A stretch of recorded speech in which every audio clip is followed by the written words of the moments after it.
So, hi guys! So, ngayon dito nga pala tayo sa mini store ng lola ko and dito tayo magbebenta ng Lomo cards for today's video.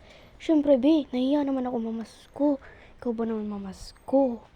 Kaya, naisip-isipan ko na magbebenta na lang ako dito para magkapera naman ako. Diba? Hindi yung display lang yan. Diba?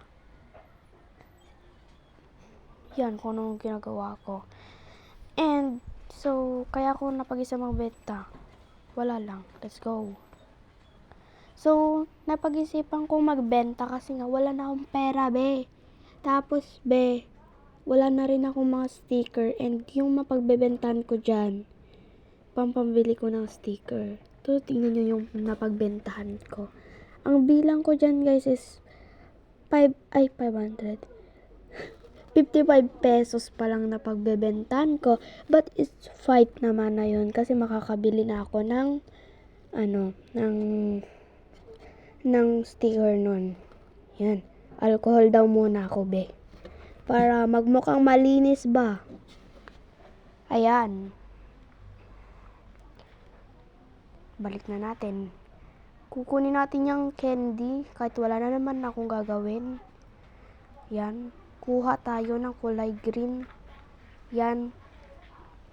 Pinaflex ko pa.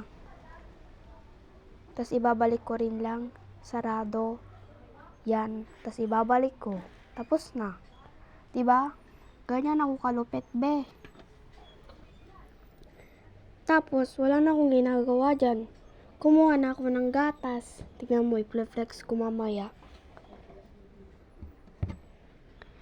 Tignan mo lang, Watch and learn. Yan na, diba? Yung gatas Kleenex na ni ante. So, dyan na nagtatapos, guys. Goodbye. Part 2 na lang yung yung susunod. Bye!